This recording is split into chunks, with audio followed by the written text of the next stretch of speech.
professionals who are armies of one or work in small teams. We broadcast on the Higher Ed Live Network, a product of EduUniverse Media. Tune in to SoloLive at 1 p.m. Eastern, the third Wednesday of every month on higheredlive.com. And we want to be sure that you join us on the conversation on Twitter using the SoloLive hashtag. We're your hosts, Tonya Oak-Smith and...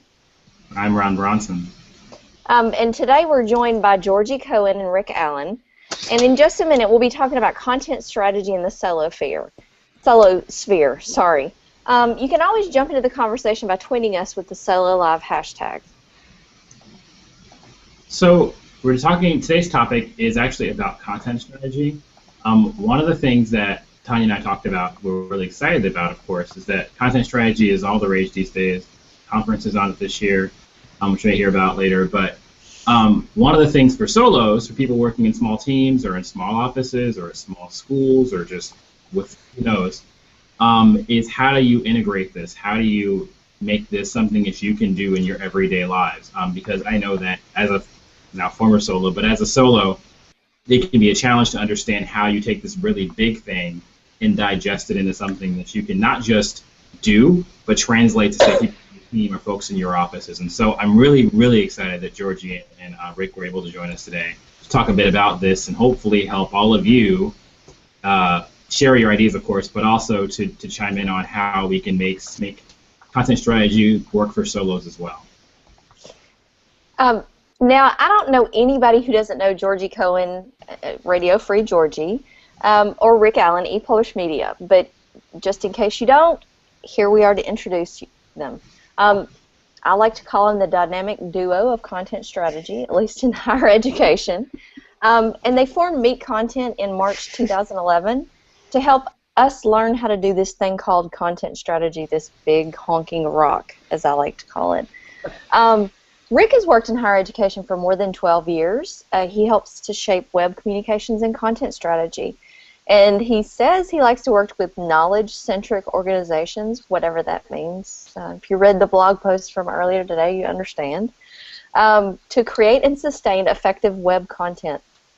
Now, Georgy is a new mama. Yay! I wish we could see Z. And she's totally finding a new way to be a storyteller these days. She works as director of online content. There's Z, yay!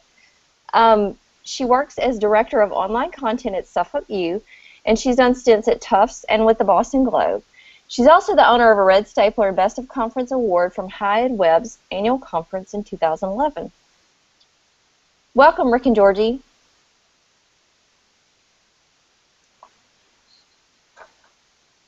It sounds like Georgy is muted. Thank you for having us. Now, a reminder to everybody who's tuning in live, if you have questions, we'll get to those at the end. So tweet us using SoloLive. And we'd love to hear on Twitter about your opinions and experiences on using content strategy with a small team or as a solo practitioner, or even as a big team, because sometimes we can kind of graft those ideas onto what we can do as solos. I think Ron's going to start off the interview. Okay, sorry, I was muted. Now I'm not. Welcome back. It's an epidemic. Hooray! So either of you can answer this. Can you guys, one of you, give us a brief explanation of content strategy? I mean, what does it even mean? I mean, we think we know, but we'd like the experts to tell us. What does that mean? Sure, I'll jump in with that one. In simple terms, content strategy is content planning. It's kind of figuring out what your content goals are, your communication goals. It's figuring out what content you have, what content you need.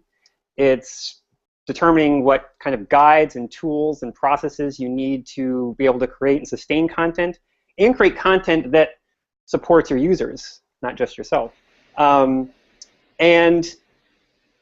this kind of, from a broad scope, from kind of goal planning to governance, this all encompasses what is commonly referred to as content strategy. It encompasses a lot of things, and when we talk about it, we're usually kind of focusing on various aspects of it, but it's a broad topic, and there's a lot to cover. But in kind of simple terms, I think of it as content planning. And if you're creating content that meets both your institutional content goals and users' needs, then you're creating great content, and that's what the kind of the aim of content strategy is. Think of it as just giving a crap about your content. Basically, if we're going to spend so much time creating stuff and publishing stuff across every conceivable channel and platform here, there, and everywhere, we should know that it's doing what we want it to do. We should have a sense of what we want it to do before we even create it. So, quite simply, I really just like to call it giving a crap about your content and finding ways to sort of articulate that way in which you care about it. Maybe a nice way to put it is just caring about your content.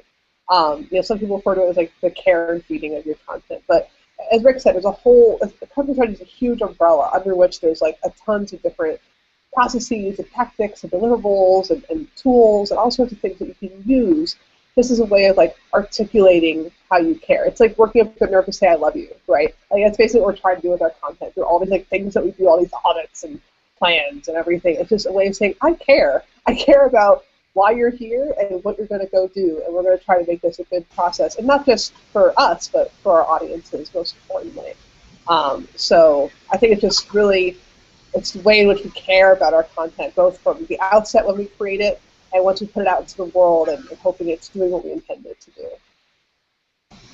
That's very comprehensive, and anytime you can incorporate content strategy and love in the same context, like you're just on some serious that's why she's a pro, folks. That's why you need to, that's why. Anyway, my next question for you, either of you can tackle this, is, so in the context of our core audience here, solo, small team, Bob in an office somewhere who's taking his lunch break to watch the show. I don't know if there's a Bob out there. Or let me know. Or, Roberta. At any rate, in the context of solos, how does content strategy impact solos? Like, how can a small team, these individuals, how does content strategy impact me, Joe Solo? Well, I think what content strategy can really help you do is figure out what to do, especially for someone who's that solo practitioner. You have about, on any given day, there's about 59 pressing items on your to-do list. And where do you start, right? Like, what do you do? And how do you firefight? You have all these people sort of emailing you things, your inbox becomes your to-do list, and everything is the hottest priority. And if there's no sense of what's important, then everything is important. If there's no sense of what matters, then everything matters. If there's no sense of what the first step is, then anything could be the first step in where do you start.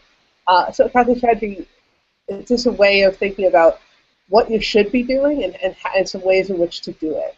So I think that for the solo practitioner, it can really help us to give you that sense of priority and sort of separate the wheat from the chaff and say, this is the stuff that matters because it has this impact and it's achieving this and it matters for these reasons. But this is the stuff that's less important that may be fun or Sally down the hall requested or whatever, but it's not really as relevant or as pressing because here's the plan. Like here is the plan that says this is why we do what we do. This is how we do it.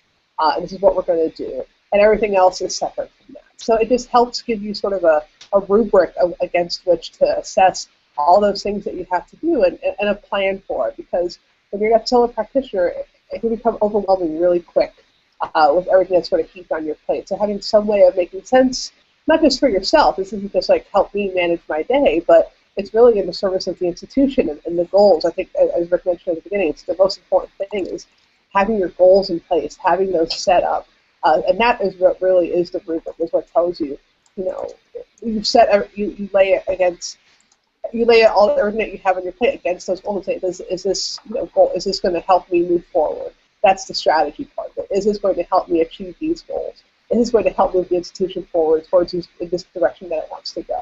And if it doesn't, then that's something that's useful for me to know because then it can help me prioritize everything a little bit better. So I think that it's really just setting priorities and giving me some structure for all of and a way of assessing all the things that I would have to do as a solo practitioner.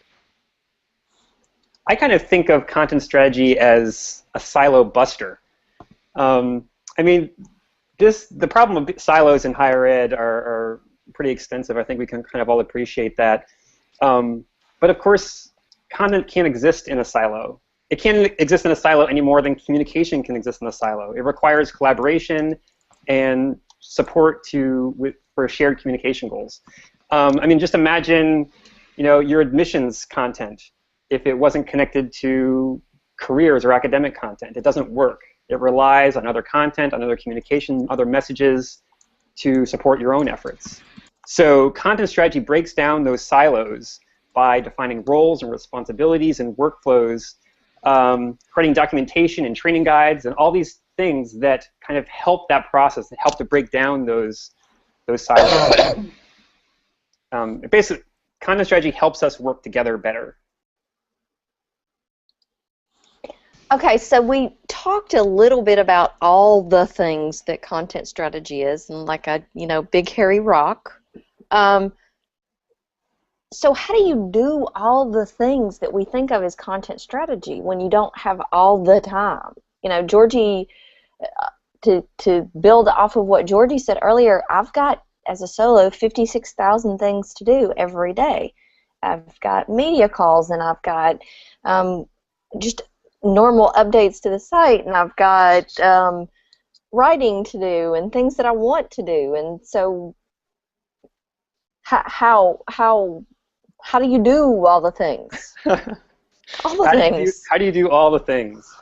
I mean, for an army of one, content strategy means time and support and probably fewer mental breakdowns. I mean, for most people, they think of content strategy as this thing that makes your work more difficult. It makes the things that you do, more challenging, because you have to kind of deal with these processes and workflow and guides and things and standards that people are giving you to work with. But the reality is that content strategy actually saves you time, and you have to kind of get over this hurdle of thinking about content strategy differently in this context, because when you have prioritized content goals and you understand how your work relates to other people's work, this makes your job easier.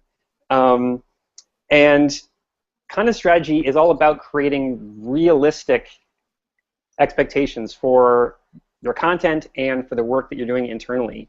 Content strategy is not this idealistic thing that's ignoring how you actually do the real work you do at your institution. So for content governance to work, it has to account for the way that you're working and the things that you need to do to get your job done, whether it be in a one particular department or university-wide. But really getting over that hurdle, that mindset, thinking that content strategy is this thing that you have to put up with or deal with to get your job done, and kind of looking at it as something that actually helps you to do your job better. I mean, once people get over that hurdle, it's a completely different ballgame. Okay, so where do you start? I've got a project right now that I've decided it's going to require a whole different approach to how we do content on our website. So how do I start that? Is this a question, how do you start content strategy? How do you start? What is the thing that you do first? The thing. The one thing. The one thing. Well, as I kind of alluded to earlier, I'd say number one, it's goals. I mean, that's the big question. Where do you start with content strategy? And it seems like an overly simple answer, goals. But I mean, the reality is, right, that goal setting is not easy.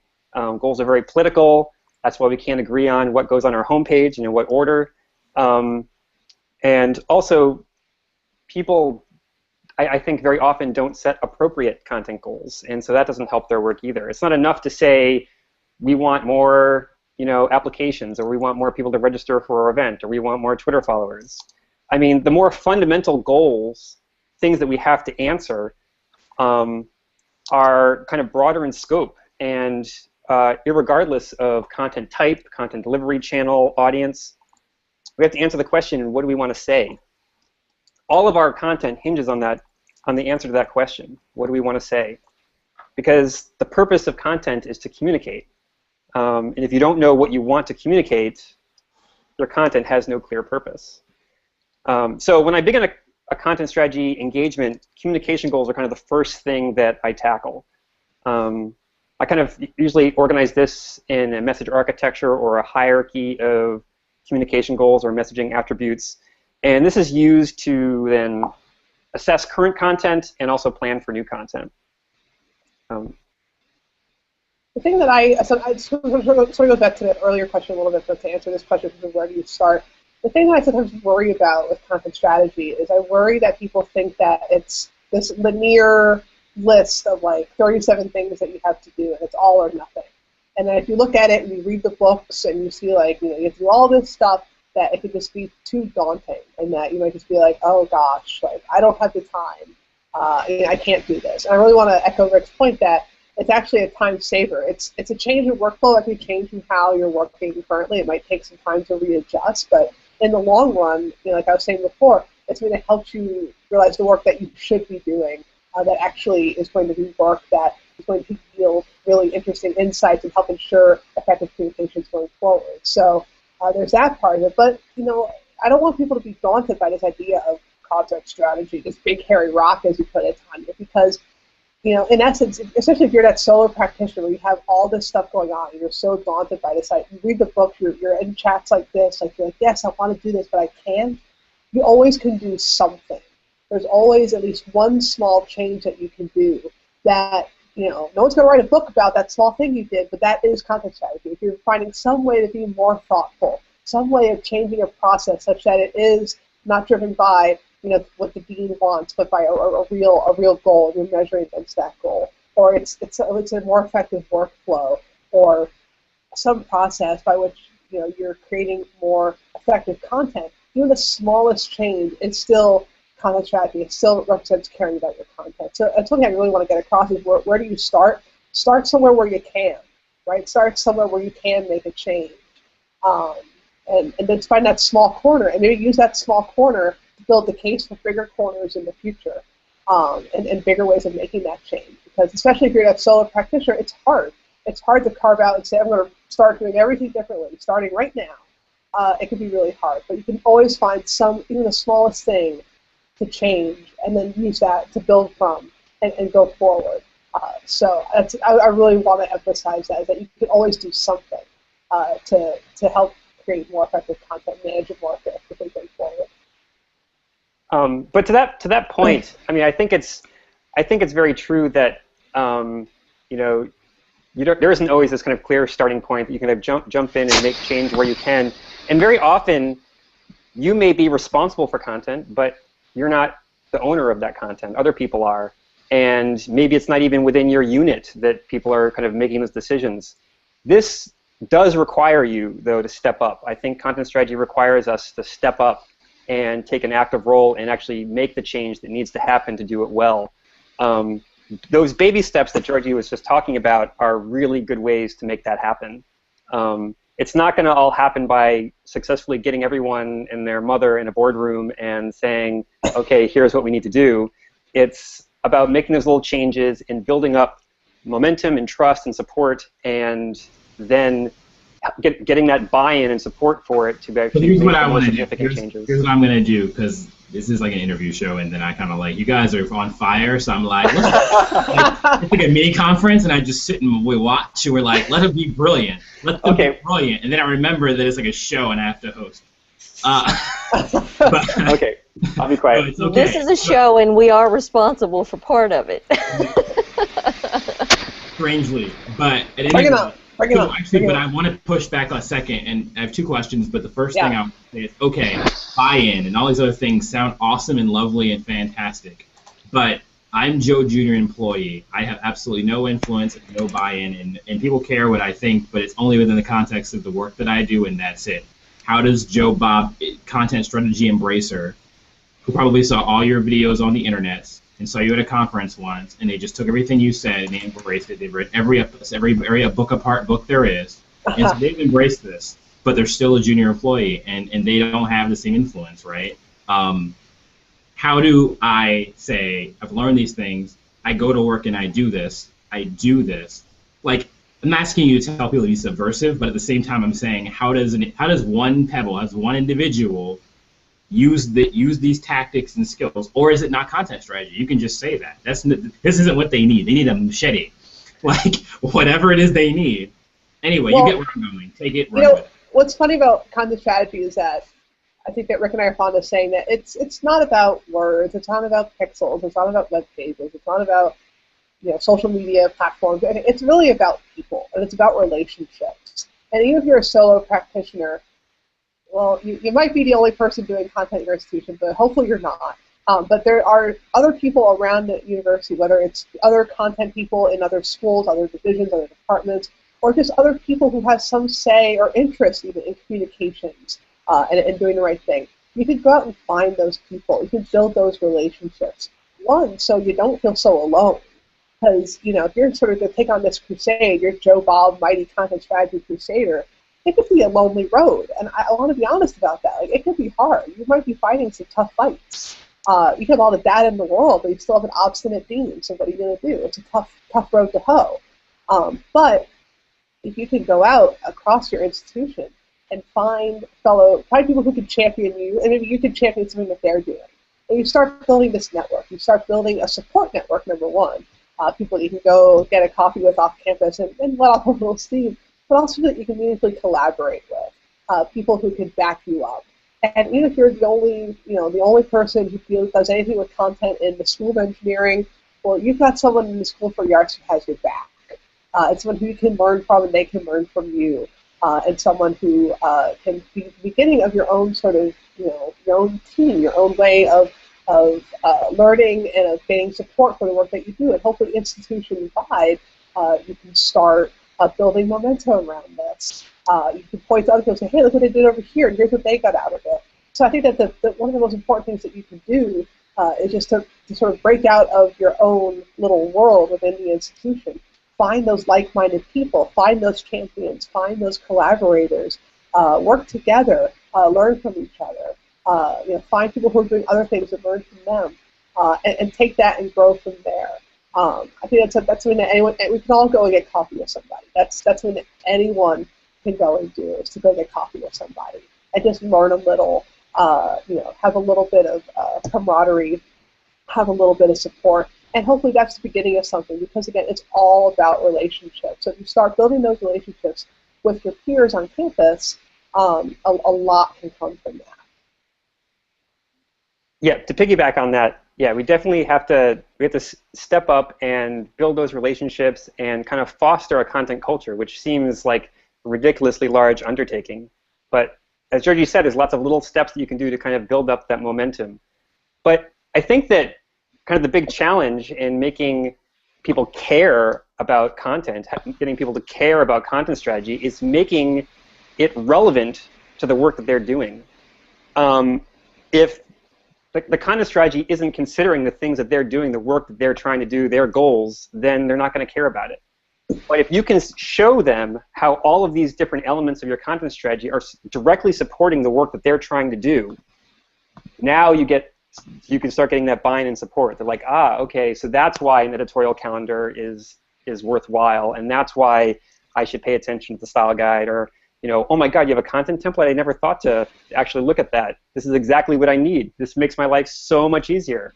So usually when I'm kind of trying to get that buy-in, I'm like working with those key stakeholders early on, clearly documenting and understanding what their goals are, and then when I'm actually going through and developing those content guides and tools and workflow and stuff to kind of address those goals, I'm tying it back and saying, here's exactly how this editorial calendar is helping you do your work and meet the goals that you identified. So just making it content and the strategy part relevant to the work they're doing, making it meaningful. So my second thing is, there was a thing and that was my train of thought. See, live TV, friends, live television. Okay, well, I have a question. I can jump in with a question, then we'll come back, Ron, awesome. to your question. Does that work? You can think about it. Teamwork. What about, so we're talking as armies of one, as solo practitioners in this higher education space. But what if, and I think about this, I dream about this. This might be my rainbow and unicorn thing. If somebody came in and said, you can have one other person on your team, and they're supposed to help you do content strategy, what role would you say that somebody should assume in that? Like if I could hire somebody to help me with content strategy, is it somebody to develop more content? Is it somebody to do an audit? Is it, what's the ideal add-on to an army of one? Or how do we get people to assume parts of the content strategy role within organizations now? I would, to the question of what should, magical unicorn person do, what should magical unicorn writer, what their job should be, I think it should be whatever you need it to be. Because every organization is going to be different, have different needs, we have different stages, in various conditions of their content or whatever, facing different challenges. So it's not really fair to say, oh, have a person who is definitely going to do this or definitely going to do that, because it's going to vary from institution to institution. I think the first thing, if I was told tomorrow you get to hire a magical unicorn person, I would spend this afternoon figuring out what my needs are and say, wow, okay, we really have a need to create content around X, Y, and Z, but we don't have anyone to create that content. I'm going to go hire a writer or whoever. Or, we don't have, we have all this content it's putting out there, but we really don't know what it's doing for us. We really have no way of gauging whether or not it's effective. Okay, I need to go hire someone who can really focus on analytics, or I need to really go hire someone who can focus on our information architecture, whatever it is that you need. I would say the first part is it's know thyself. It's know where you're hurting, where you can grow, what your opportunities are, what your challenges are, and you're lucky enough to get resources. Find resources that you can patch the holes in your wall with. If you do your research, you should have a good understanding about where the knowledge gaps are, and we all have them. I mean, every institution has some sort of knowledge gaps, whether it be in a particular small department unit or university-wide, and you kind of have to figure out, for those knowledge gaps, what are the priorities? What are the things that are really important for this institution that we need to tackle, that we need to hire for? And some of those things, those knowledge gaps, are things that might be more appropriate to hire a consultant for rather than hiring someone to come in, or other things might be really, really important to hire someone brand new. Or maybe it's something that someone else internally could take on because they have this hidden expertise that no one really knew about, or an interest in something. So yeah, like Georgy said, it's going to be very different from school to school. But Georgy put up a post last week. We looked at a bunch of like higher ed job descriptions and looked at some common trends, what people are thinking about when they're putting together job descriptions, the priorities that generally institutions are having when they're trying to fill that role. It's kind of interesting to see how they're planning for that. I think it's interesting too, in that in this examination that we're doing of the website and the content there, it's funny because my dean came in and he said, okay, tell me what part of it you can't do. And I said, well, the problem is I can do all the bits, but I can't do all the bits at one time. I can't, I can get into Google Analytics and look at the page stuff and decide what's important and what's not important, and figure out how to reconfigure stuff, and I can write content, and I can take pictures, and I can do these things. I can do all of these things individually. But when you stack them all in a pyramid thing, I don't know where in Maslow's hierarchy anything falls, I just don't. So, Ron, you thought of the question? I did, sorry. And so my question is, respond to this statement. It's kind of like we used to do. Anyway, just go, here's this, respond to this statement. Content. Are we being tested here? Well, maybe, depending on your answer. Content strategy is just a fad. The next big thing, just a minute. I don't think so. I think that, the phrase gets bandied around a bunch, and that makes people think of it as a buzzword. And honestly, I don't care what you call it. We could start calling it like, content, hug parties. Like, I don't really care what we start calling it. What matters is the actual work that we're doing. And I think that people are starting to come around to the importance of, because the web is still maturing, so we're still learning how to wrangle it. So I think there's a certain maturity level where we're realizing, oh, content, it matters, crap, like what should we do about it? And I think that that's where content strategy over the past 4 or 5 years so has really matured. But I don't think it's a fad. I think it's here to stay. I think that we're seeing that, wow, when we do this, we learn stuff. We know what we're doing. Things happen. Our users are happier. Our institutional goals are, we move forward towards them. Like, wow, we can see the outcomes from it. So, content strategy, it might become less popular in the future as a buzzword as some new other thing comes about, but hopefully it gets just built into the bedrock of what we do. Like, obviously this is how you manage the web. That's what I'd love to see. I would love us to have to stop talking about it as a thing, because it's just what you do, and it's just the way that we work on the web. And it's not a special thing anymore. It's just, obviously, it's the default. So I don't think it's a fad. I think that it's come into prominence in recent years because we're maturing as people who work on the web, as digital workers and digital professionals. But I think and I hope that it's something that just, the fervor will die down, and it'll just become a way that we do things. It'll become less buzzy, and that's just fine, as long as it becomes more baked into our everyday work. Yeah, I think that one of the reasons it's become a buzzword is that people are like, oh crap, we're not doing any of this. And that's why it's become kind of this catchphrase, and people are talking about it and stuff like that. But it'll outlive, the hype. And it's like responsive web design. I mean, we could say, is responsive web design a hype? Well, the reason I think that is so popular is because, just like content strategy, it's like, oh my God, we're not planning for this. We're not planning for the user experience on mobile devices. We're not planning for how content is prioritized and shifts between devices. And so is responsive design going to be a phrase that we're going to be jumping up and down about in 5 years? Maybe not. But the lessons that we're learning from it are going to be, I think, here to stay, and we're going to be thinking about them for a long time. Same thing with content strategy.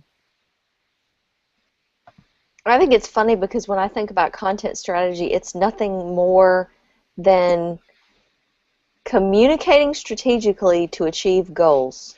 Like, duh, right? Which is what we've been doing with external communication in marketing for, with a print piece, you don't go into it like going, oh, I need a brochure. Let's just throw some words on a piece of paper and go with it, The internet is magic, Tonya. Yes. I mean, it's so, well, the internet's it's so malleable, and it's so like, oh, why not? Oh, why not? Oh, it's so easy. Like, why don't we just do these things that are dumb? Like, no, we still have to be, we're not relieved of our obligation to be smart just because things are easier. Yes, well, and two, it's so quick, it's so easy to fix when you decide that something is not achieving a goal. Then you can go, oh, well, let's change how it's worded, and I haven't spent $20,000 to print a brochure that will be with us for 2 years. There is no cost of investment, honestly. The publishing, yeah. So I think that's one of the wonderful things and cursed things about the web is that, yes, if you screw up, you can fix it quickly.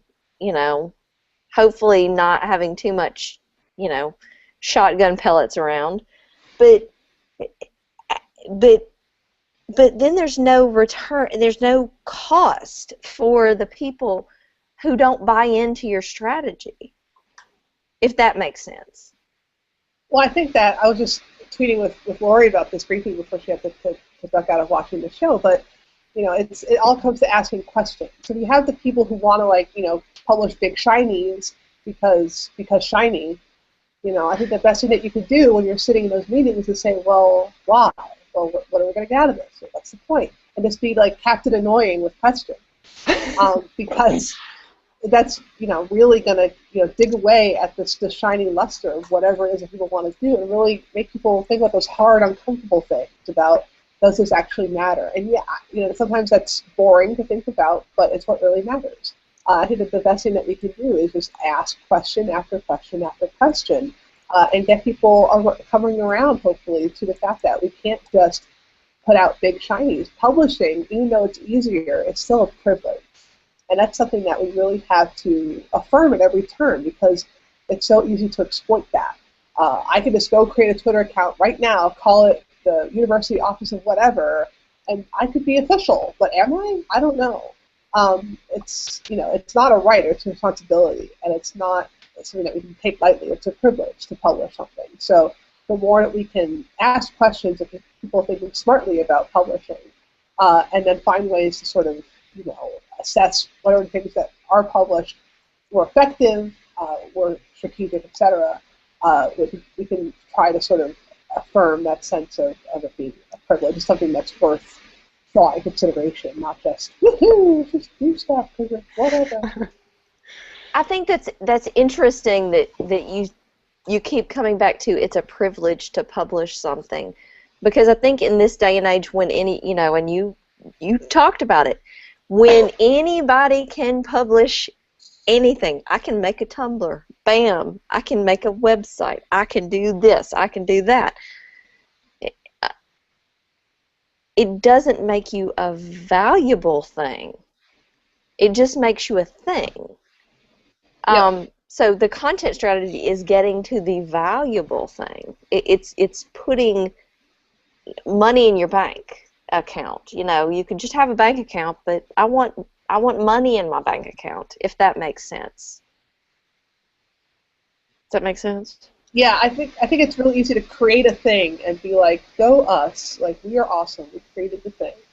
But that's the start of it. Like it's like you can talk about a website project. Like launch is just the beginning. Launch isn't the end.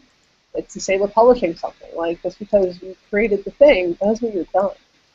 The thing is now out there and it's alive, and you have to deal with it. And it's making people to realize that, number one, that's something you have to do, and number two, like it's not the end of the world. Like it's not this drag. It can actually be a really rewarding process. Content strategy kind of raises the bar for your content. Like Georgy said earlier, it's like giving a crap about your content, and it's very easy to kind of publish things. But if you actually care what that content is doing, then you need to have a plan for it. Okay. Oh, now I have to add this. It's funny. Andrew says part of the problem of implementing a good content strategy in higher ed is that somebody has to relinquish control of the content. I think that is an awesome tweet, because that's a problem in the academic world. There's so much more pride of ownership than there is in like a newsroom. And probably, Georgy, you've seen this, because that's your background is the same as my background. You're a journalist, and so you're used to just having a baby, writing something, and then giving it up for somebody else to raise, somebody else to edit.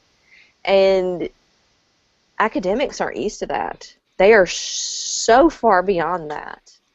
So how do we deal with that?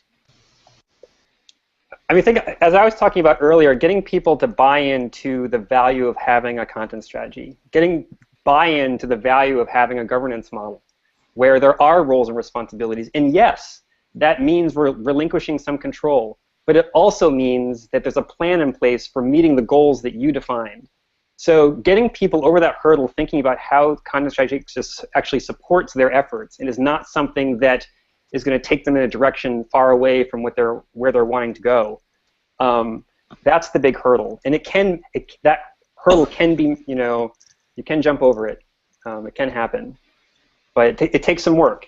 It's building those relationships, building trust into the process, but it can happen. Yeah, I think the trust thing is huge. I think that you have someone who's owned their little baby for years, and you come in and you don't want to look like you're some sort of upstart, like you're some sort of person who is saying what you've done all these years is wrong, and I am right, and I will take this away from you because you've done something bad. It's not about that at all. It's about a partnership. It's relationship. So I think the more that you can find a way to make that case, and again, it might take time. It might not happen overnight, but build those relationships, build that trust, really, and let people know it's not about right or wrong. It's just like let's just work together going forward to do the best that we can. And just, again, it doesn't happen overnight, but building that trust over time is really key. So I like takeaways. It's kind of like the doggy bag of life. You will go somewhere, you get something, you don't finish it, you take it to lunch the next day. So I'd like you to give our users something to take home. And it doesn't have to be anything crazy, and we don't have that much time anyway, but just something.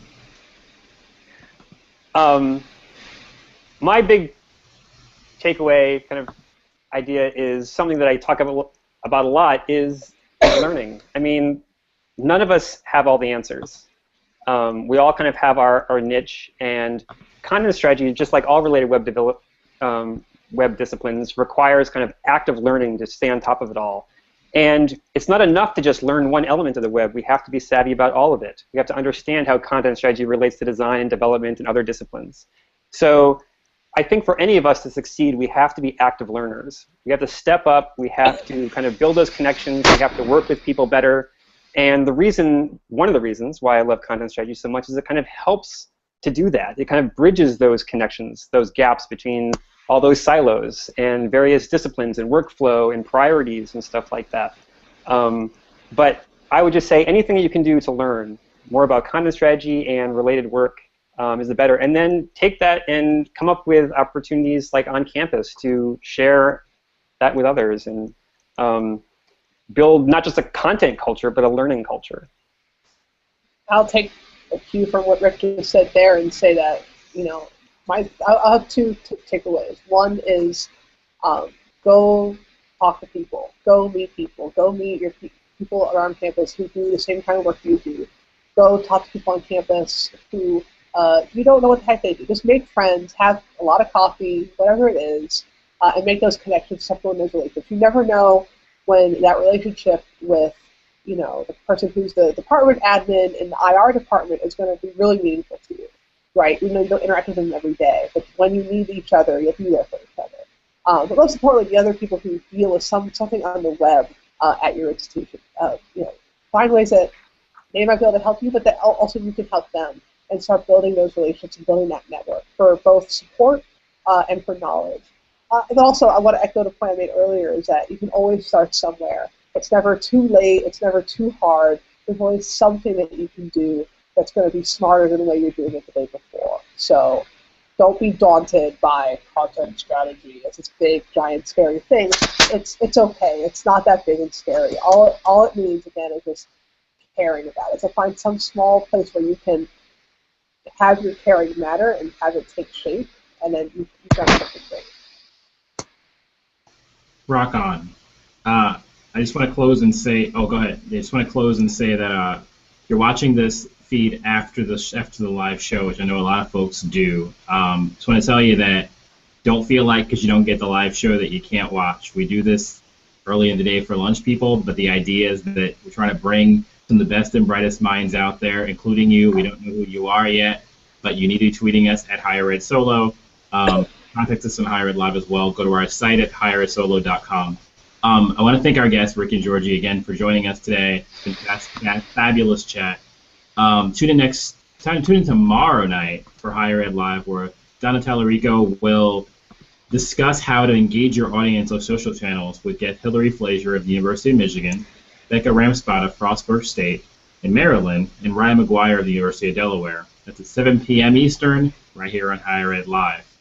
As always, you can watch more shows from the Higher Ed pros on our archive at higheredlive.com. Thanks to everybody for watching us, and we'll see you again next month on Higher Ed Solo. Have a great night, great day, great morning whenever you're watching, and take care. Thanks, folks, and we hope that maybe you'll join us in November in Atlanta at Confab Higher Ed, where we'll talk about this stuff and more. Go team. Woo! Thank y'all.